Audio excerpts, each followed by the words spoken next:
Over here you can see that I have an image opened up, and now what you can do is you can work around easily with the levels for this picture as well.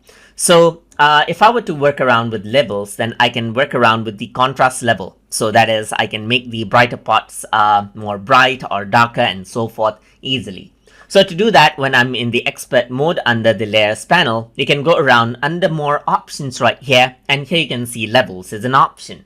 So if I were to go around under levels, then this is what you see. You see on the left side that these are the detail levels. So there are brighter parts. So there's more bright part in the picture, and that is why you can see everything on to the right, and the darker parts are on the left. So if I were to go around and move this, then you can see that the brighter part becomes brighter right here. And if I were to move this, the darker part becomes darker.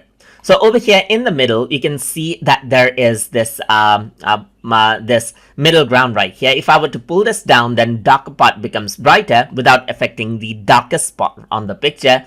But if I were to move this more above, then the picture becomes darker without affecting the brightest most part of the picture right here. So these are the levels right here. You can see the levels, the output levels. You can work around with these as well, just like this. You can click and drag around to set out the minimum and maximum point for the blackmost and the brightmost spot. You can go around over here, and if you want to set, let's say, levels by seeing this, then you can go around and click on the first one and select out the darkmost part of the picture, just like this, and the levels will be set. Even the color hue changes, as you can see.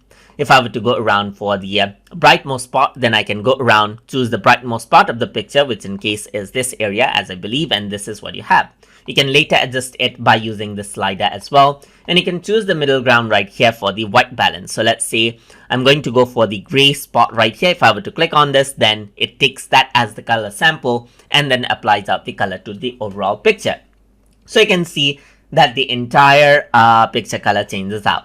So from the levels, you can also choose auto. If you're feeling lucky, you can go for auto levels as well, and then later adjust it out over here according to how you like.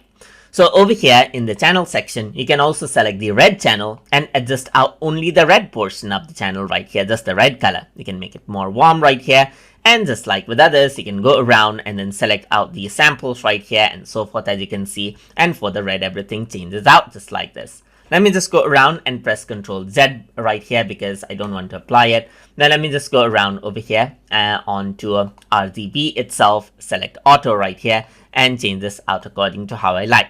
On the red, you can go around, make it more red right here. On the green side, you can adjust further down the road right here, as you can see. And you can adjust out the blue over here just like this as well. Make it more yellow or blue, depending on whether you bring out the yellow or bring out the blue or keep the blue right here. So once everything is done, you can just go around, and then that is it. You can see that these are the levels right here. I just went around and then adjusted this in the wrong way. So let me just go around, press Ctrl Z right here, auto once more. So I'm just going to go around onto RGB, auto right here, and then adjust other things out right here. Blue right here, just like this.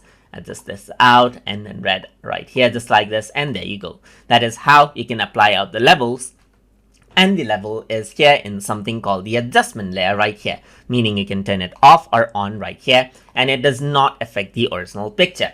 So that is how you can work around with levels inside of Adobe Photoshop Elements. So I hope you guys learned something as always. And as always, please like, comment, share, and subscribe.